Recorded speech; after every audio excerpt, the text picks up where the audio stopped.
Sejarah pakaian dari kulit hewan hingga kain. Pakaian menjadi sebuah kebutuhan dan selalu digunakan manusia dari masa ke masa. Pakaian memiliki fungsi utama yaitu melindungi tubuh agar tetap hangat. Pakaian terus mengalami perkembangan seiring pengaruh budaya, fungsi, dan mode. Biasanya pakaian terbuat dari bahan tekstil dan serat. Namun pada zaman purbakala, apakah tekstil dan serat sudah terbuat? Lalu seperti apakah sejarah perkembangan pakaian? Berikut faktanya. Sejarah pakaian. Dilansir dari situs histori, pakaian manusia sudah ada sejak zaman purbakala. Saat itu manusia belajar menggunakan kumparan untuk memintal benang dari serat tanaman dan hewan. Sehingga kumparan menjadi alat tenun primitif pertama yang pernah dibuat dalam sejarah peradaban manusia. Meski belum diketahui pasti kapan pakaian muncul. Namun dari bukti penelitian menunjukkan bahwa sejarah pakaian sudah hadir sejak 100.000 hingga 500.000 tahun yang lalu. Hal tersebut ditunjukkan melalui bukti-bukti artefak yang ditemukan. Di beberapa wilayah, Neandertal adalah bangsa yang pertama kali membuat pakaian. Mereka belajar untuk menggunakan kulit binatang yang diburu sebagai pelindung tubuh agar tetap hangat dan kering.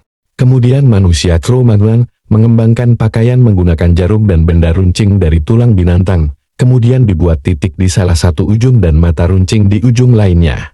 Dengan alat tersebut mereka mampu menggabungkan beberapa kulit menjadi sebuah jubah. Jubah tersebut berbentuk persegi panjang yang diikat dan dibuat lubang sebagai leher. Jubah ini tak memiliki lengan dan diikat dengan ikat pinggang dari sisa kulit. Penemuan alat pakaian. Beberapa peneliti menemukan benda-benda tekstil yang sudah ada sejak zaman purbakala. Salah satunya jarum jahit buatan tangan yang diperkirakan berumur 40.000 tahun. Selain jarum, juga ditemukan serat rami yang dicelup dan berada di sebuah goa prasejarah yang kisaran berumur 36.000 tahun. Kemudian di Republik Ceko ditemukan alat tenun pertama dalam bentuk cetakan tekstil, keranjang dan jaring yang terbuat dari potongan tanah liat dan berusia 27.000 tahun. Bahkan para arkeolog juga menemukan patung-patung yang diukir menggunakan topi atau penutup kepala, ikat pinggang, dan tali pengikat pakaian. Patung tersebut berada di Eropa Timur. Arkeolog juga menemukan pengukur rajutan, kumparan jarum dan tongkat tenun yang diyakini digunakan dalam pembuatan tekstil. Kemudian muncul kain pada 5.0 sebelum Masehi sebagai pakaian beras dari serat alami. Peradaban Mesir dan India memperkenalkan jerami dan katun yang terbuat dari serat tanaman. Terdapat kain dengan wol dari bulu hewan. Kemudian Tiongkok memperkenalkan sutra yang terbuat dari serat ulat sutra. Memasuki era modern dan berkembangnya pengetahuan manusia. Pada abad ke-20 kain mulai terbuat dari mineral atau serat sintesis. Jenis-jenis kain yang sekarang kita kenal untuk membuat pakaian antara lain rayon, asetat, nilon, akrilik, polyester, dan spandex.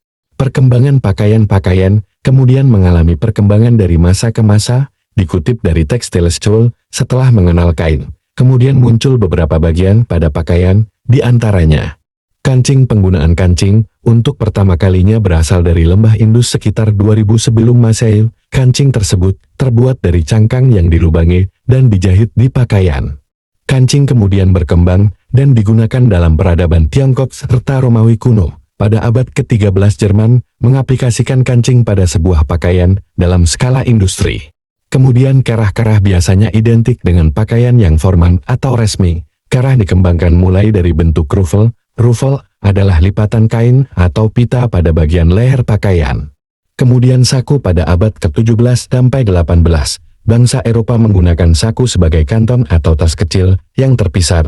Tas tersebut menggantung di bagian pakaian atau celana. Saat ini saku berkembang menjadi bagian yang utuh dengan pakaian atau celana. Dan terakhir, ada resleting. Resleting berarti mengunci. Digunakan pada pakaian sejak abad ke-19.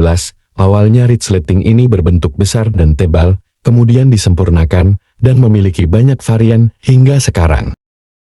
Terima kasih sudah menonton. Jika kalian merasa ini bermanfaat, jangan lupa sentuh fitur subscribe, like, dan share. Semoga channel ini dapat lebih berkembang dan memberi informasi yang lainnya.